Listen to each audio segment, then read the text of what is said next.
Class 11th biology की कक्षा में आप सभी का स्वागत है। पिछले वीडियो के माध्यम से हमने आपको चैप्टर 4 एनिमल किंगडम जंतु जगत के बारे में पढ़ाया था। जैसा कि आप जानते हैं कि आर.एच. व्हिटेकर ने जंतु जगत को मोनेरा, प्रोटिस्टा, फंजाई, प्लांटी और एनिमैलिया में बांटा था। एनिमैलिया के अंतर्गत जंतुओं और प्राणियों को रखा गया है। हमने आपको इसके पिछले वीडियो के माध्यम से बताया था कि किस तरह से प्राणियों को वर्गीकृत किया गया है।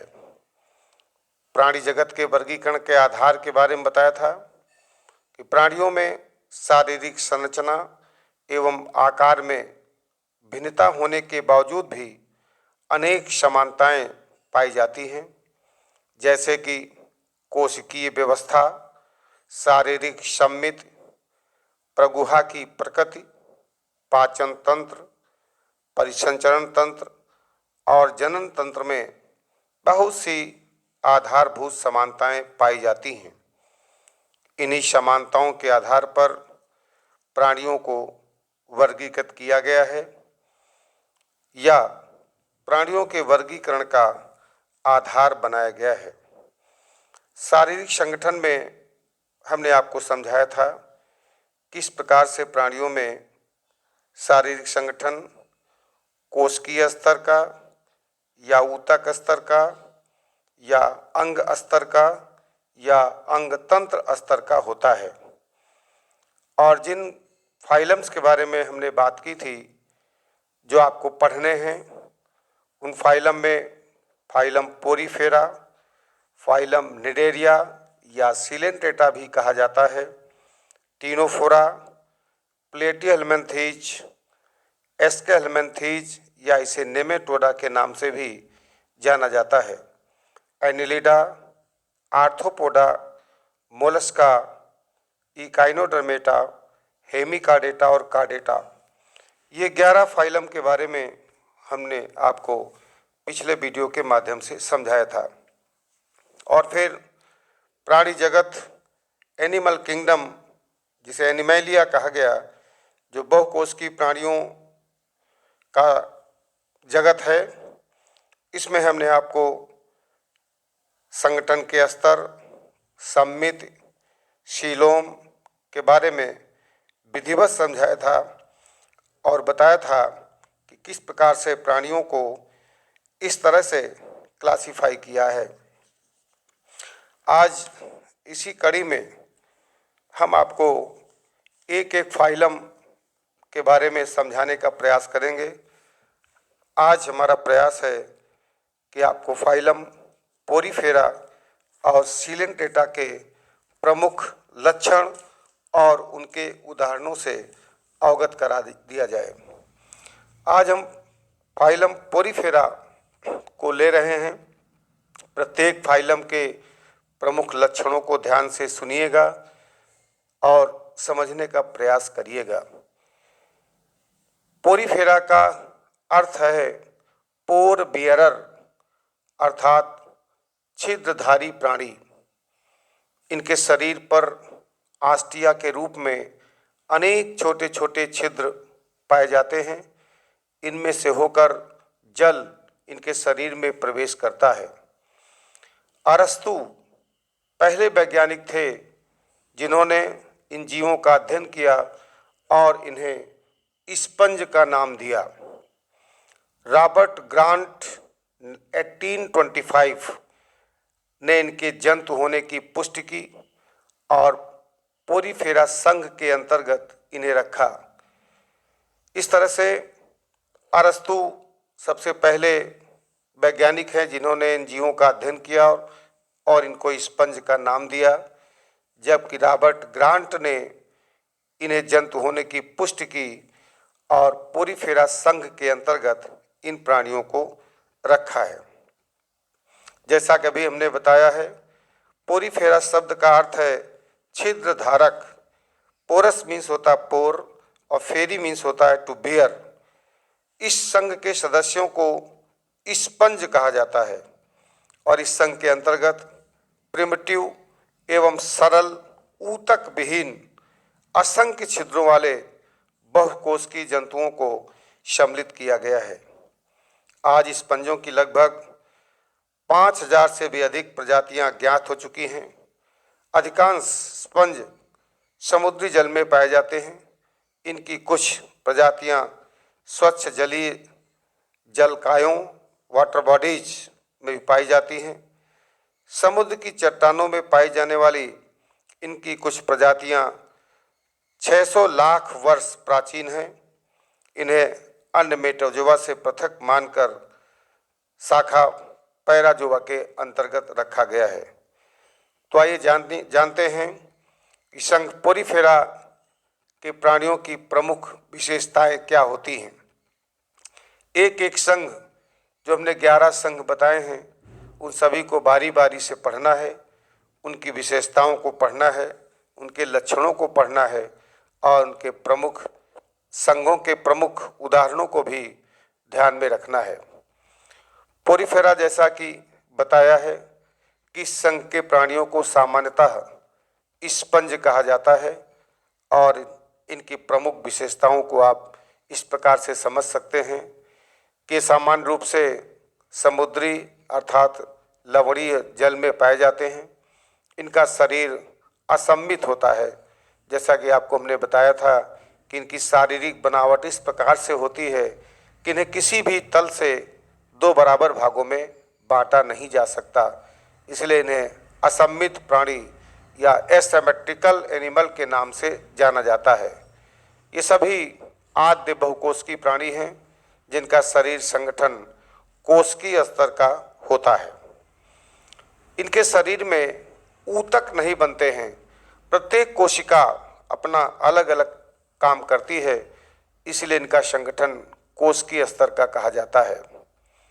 स्पंजों की एक खास बात होती है कि इनमें जल परिवहन के लिए कैनाल सिस्टम या नाल तंत्र पाया जाता है। जल सूक्ष्म रंध्र जिन्हें हम ऑस्टिया कहते हैं, इनके द्वारा शरीर की केंद्रीय स्पंज गुहा जिसे हम स्पॉन्जोसील के नाम से जानते हैं, ऑस्टिया से होता हुआ जल स्पॉन्जोसील या स्पंज गुहा में प्रवेश करता है और फिर ये आया हुआ जल एक बड़े रंध्र जिसे हम ऑस्कुलम कहते हैं के द्वारा बाहर निकल जाता है। जल परिवहन का यह रास्ता भोजन जमा करने, श्वसन तथा अपशिष्ट पदार्थों को उत्सर्जित करने में सहायता करता है। कोइनोसाइट्स या कॉलर सेल्स, कॉलर कोशिकाएं स्पंज गुहा तथा नाल तंत्र को स्तरित करती हैं। पाचन कोशिकाओं में होता है, अर्थात स्पंजों में इंट्रासेलुलर डाइजेशन पाया जाता है। इनके शरीर पर कंटिकाओं यानी स्पिक्यूल्स तथा स्पॉन्जिन फाइबर्स का बना हुआ कंकाल पाया जाता है जो शरीर को आधार प्रदान करता है। स्पंज प्राणी में नर और मादा स्पंज अलग अलग नहीं होते हैं, अर्थात स्पंज हर्मैफ्रोडाइट या उभयलिंगाश्रयी होते हैं। अंडे और शुक्राणु दोनों एक ही जंतुओं द्वारा उत्पन्न किए जाते हैं। इनमें अलैंगिक जनन विखंडन द्वारा और लैंगिक जनन युग्मकों के माध्यम से होता है। स्पंजों में निषेचन की क्रिया आंतरिक होती है, अर्थात इंटरनल फर्टिलाइजेशन होता है और परिवर्धन अप्रत्यक्ष होता है, जिसमें वयस्क से भिन्न आकृति के लार्वा बनते हैं और इनकी शरीर भित्ति में 2 स्तर होते हैं। बाहरी स्तर को इक्टोडर्म तथा आंतरिक स्तर को इंडोडर्म के नाम से जाना जाता है। दोनों स्तरों के बीच, जिसे इक्टोडर्म और इंडोडर्म के बीच मेजेनकाइमा होता है, जिसमें सिलिका और स्पंजिन नामक पदार्थ के बने हुए विभिन्न आकार के अनेक सूक्ष्म शंकु या स्पिक्यूल्स पाए जाते हैं। ये जंतु के शरीर में कंकाल की रचना करते हैं। इनमें आंतरिक निषेचन होता है। विकास के समय लार्वा बनता है और वो लार्वा वयस्क से भिन्न होता है। इस तरह से संघ पोरीफेरा के कुछ महत्वपूर्ण कैरेक्टर्स के बारे में आपने जानकारी हासिल की। पोरीफेरा के अंतर्गत स्पॉन्जिला, साइकान, यूस्पॉन्जिया जैसे स्पंज आते हैं। स्पॉन्जिला मीठे पानी में पाया जाने वाला स्पंज है और यूस्पॉन्जिया को बाथ स्पंज या स्नान स्पंज के नाम से जाना जाता है। पोरीफेरा के कुछ प्राणी आर्थिक महत्व के होते हैं, जैसे कि कुछ स्पंज मुलायम होते हैं जो स्पॉन्जिन नामक गंधक युक्त स्क्लेरोप्रोटीन के बने होते हैं। इन्हें स्नान करने में उपयोग किया जाता है। टर्किश बाथ स्पंज सबसे कीमती होता है। यूप्लेक्टेला अत्यंत सुंदर फूलों के गुच्छों के समान दिखाई देने वाला स्पंज है, इसलिए इसका उपयोग सजावट के लिए किया जाता है। और कुछ आर्थ्रोपोड्स और मोलस्कन्स अपना सुरक्षित स्थान स्पंजों में बना लेते हैं। इसके अलावा गद्दे, बस और कार की सीटों में स्पंज का उपयोग किया जाता है। इस प्रकार से आपने कुछ महत्वपूर्ण स्पंजों के नाम और उनके आर्थिक महत्व के बारे में जाना। स्पंज के कुछ डायग्राम आप स्क्रीन पर देख रहे हैं। पहला स्पंज साइकान है, दूसरा बी नंबर पे यूस्पॉन्जिया है और तीसरा स्पंज स्पॉन्जिला है। ये तीनों स्पंज पोरीफेरा फाइलम के उदाहरण हैं। इन्हें भी अपनी नोट्स कॉपी में बनाते चलिएगा। इसके बाद अगला महत्वपूर्ण फाइलम निडेरिया या सिलेंटेटा को समझाने का प्रयास करते हैं। सिलेंटेट्स क्या होते हैं और सिलेंटेट्स की क्या विशेषताएं होती हैं, इन्हें भी समझना आवश्यक है। जैसा कि आपको हमने वर्गीकरण के आधार में समझाया था कि सिलेंटेट्स अरीय या रेडियल संवित प्राणी होते हैं। इनके शरीर का गठन केवल ऊतकीय स्तर का होता है, इसमें अंगों का अभाव होता है। इस संघ को हम निडेरिया के नाम से भी जानते हैं और निडेरिया का अर्थ होता है स्टिंगिंग सेल्स बियरिंग एनिमल्स, अर्थात इन जंतुओं में दंश कोशिकाएं पाई जाती हैं। इस तरह से इस संघ को निडेरिया के नाम से जाना जाता है और आपको बताया कि निडेरिया क्यों कहा जाता है, क्योंकि इनमें दंश कोशिकाएं या स्टिंगिंग सेल्स पाई जाती हैं। निडेरिया का शाब्दिक अर्थ होता है दंश कोशिका धारक। निडी निटिल आर स्टिंगिंग सेल्स। इसके अंतर्गत सिलेंटेटा के अंतर्गत लगभग 1000 जातियां ज्ञात हैं। अब हम बात करते हैं कि इस संघ के प्रमुख लक्षण क्या होते हैं।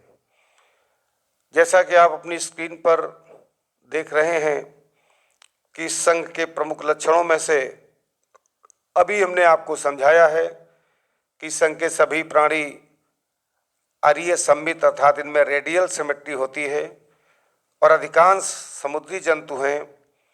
कुछ मीठे जल में भी पाए जाते हैं। यह ऊतक स्तर जैव व्यवस्था को प्रदर्शित करते हैं।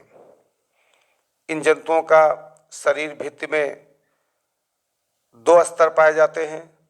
बाहरी स्तर को एक्टोडर्म और आंतरिक स्तर को इंडोडर्म कहा जाता है। इसीलिए इन जंतुओं को डिप्लोब्लास्टिक प्राणी कहा जाता है। द्विस्तरीय या द्विकोरिक प्राणी के नाम से जाने जाते हैं। दोनों स्तरों के बीच मीसोग्लिया एक कनेक्टिव लेयर होती है जिसमें किसी भी प्रकार की कोशिका नहीं पाई जाती। निडेरिया के प्राणियों में ऊतक स्तर का शरीर संगठन होता है, जबकि इसके पहले आपने पोरीफेरा में देखा है कि उसमें कोशिकीय स्तर का शारीरिक संगठन होता है।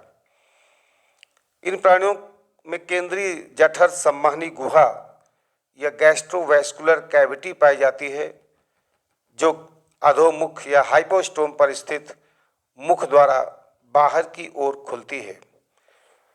इनमें आंतरिक या अंतरकोशिकी एवं अंतःकोशिकी दोनों प्रकार का डाइजेशन पाया जाता है। कुछ सदस्यों जैसे कि प्रवाल या कोरल में कैल्शियम कार्बोनेट से बना हुआ कंकाल भी पाया जाता है। इनके जीवन चक्र में पीढ़ी एकांतरण या मेटाजेनेसिस पाई जाती है। इनका शरीर दो आकारों, एक आकार को पॉलिप कहा जाता है और दूसरा आकार मेडुसा कहलाता है। पॉलिप स्थावर होता है तथा बेलनाकार होता है, जैसे कि हाइड्रा का शरीर ये पॉलिप होता है, जबकि मेडुसा छतरी के आकार का मुक्त प्लावी होता है, जैसे कि ऑरेलिया या जेलीफिश। अर्थात हाइड्रा पॉलिप फॉर्म में होता है जो बेलनाकार होता है, जबकि ऑरेलिया और जेलीफिश ये मेडुसा फॉर्म के होते हैं, जिनमें छतरी के आकार का शरीर होता है। वे निडेरिया जो पॉलिप और मेडुसा दोनों ही रूपों में पाए जाते हैं, उनमें पीढ़ी एकांतरण या मेटाजेनेसिस होती है, जैसे कि ओबेलिया में। ओबेलिया भी एक सीलेंट्रेट है जिसमें कि पॉलिप और मेडुसा दोनों ही रूप पाए जाते हैं। पॉलिप अलैंगिक जनन के द्वारा मेडुसा उत्पन्न करता है, जबकि मेडुसा लैंगिक जनन के द्वारा पॉलिप उत्पन्न करता है। मुख के चारों ओर लंबे लंबे स्पर्शक या टेंटिकल्स पाए जाते हैं। परिसंचरण, उत्सर्जन और श्वसन तंत्र इनमें नहीं पाया जाता है। स्पर्शकों में तथा शरीर के अन्य भागों में दंश कोशिकाएं या निमेटोसिस्ट पाई जाती हैं, जो कि शरीर की रक्षा करती हैं, शिकार को पकड़ती हैं और किसी भी वस्तु से चिपकाने में मदद करती हैं। इनमें तंत्रिका कोशिकाएं या नर्व सेल्स की शाखाएं आपस में मिलकर तंत्रिकाओं का एक जाल बनाती हैं। नेत्र बिंदु या स्टेटोसिस्ट का पाया जाना भी एक मुख्य रूप कैरेक्टर है इनका। अलैंगिक जनन के द्वारा, मुकुलन द्वारा या फिर लिंगी जनन के द्वारा युग्मकों का निर्माण करते हैं और जनन करते हैं। इस संघ में पाए जाने वाले प्रमुख उदाहरण फाइसेलिया, जिसे हम पुर्तगाल युद्ध मानव के नाम से भी जानते हैं, पर्टिग्यूज मैन ऑफ वार, ध्यान रखिएगा, फाइसेलिया को कहा जाता है। और समुद्री कलम, सी पेन, पेनेंटुला को कहा जाता है। इसके अलावा ओबेलिया, हाइड्रा, फंजिया ये एक प्रकार का कोरल है। मींड्रा ये मस्तिष्क कोरल कहलाता है। सी एनीमोन और ऑरेलिया इस संघ के प्रमुख प्राणी हैं, जैसा कि आप अपनी स्क्रीन पर देख सकते हैं। पहला डायग्राम हाइड्रा का बना है, जिसके टेंटिकल्स या स्पर्शक दिखाई पड़ रहे हैं, और फाइसेलिया का डायग्राम जो लाइट ब्लू कलर में दिख रहा है वो फाइसेलिया का डायग्राम है। इस प्रकार से नीचे की तरफ आप ध्यान दीजिएगा तो और कई एग्जाम्पल दिखाए गए हैं, जिनमें से प्रमुख रूप से ऑरेलिया का मेडुसा फॉर्म है और एडम्सिया का पॉलिप फॉर्म है। मेडुसा और पॉलिप फॉर्म को भी दर्शाने का प्रयास किया गया है। पॉलिप फॉर्म बेलनाकार दिख रहा है और मेडुसा फॉर्म छतरी के आकार का दर्शाया गया है। इस प्रकार से आज आपने फाइलम पोरीफेरा और फाइलम सीलेंटेटा संघ के प्रमुख लक्षणों के बारे में जानकारी हासिल की। एक विशेष बात हाइड्रा के बारे में बताना चाहेंगे। जब हाइड्रा किसी दुर्घटना के कारण कई भागों में टूट जाता है और उन भागों में बाह्य जनन स्तर और आंतरिक जनन स्तर अर्थात एक्टोडर्म और इंडोडर्म उपस्थित होते हैं, तो यह सभी टुकड़े पूर्ण हाइड्रा में विकसित हो जाते हैं। हाइड्रा में पाई जाने वाली इस विशेष प्रकार की क्रिया को रीजनरेशन या पुनरुद्भवन कहा जाता है। इसका अध्ययन सबसे पहले ट्रिम्बले ने 1944 में किया था। इस तरह से ये हाइड्रा या सीलेंट टेट्रा के संघ के प्रमुख लक्षण थे, जिनके बारे में आपने जानकारी हासिल की। आशा है आपको हमारे द्वारा बताए गए सीलेंट पोरीफेरा और सीलेंट टेट्रा संघ के प्रमुख लक्षणों को आपने समझ लिया होगा। अब इन दोनों फाइलम्स के कैरेक्टर्स और प्रमुख प्राणियों के डायग्राम्स को भी आप अपनी नोट्स कॉपी में बना लीजिएगा। आज के लिए इतना पर्याप्त है। अगले वीडियो के माध्यम से हम जिन 11 फाइलम का जिक्र किए हैं उन्हीं के बारे में बारी बारी से बताने का प्रयास करेंगे। बहुत बहुत धन्यवाद।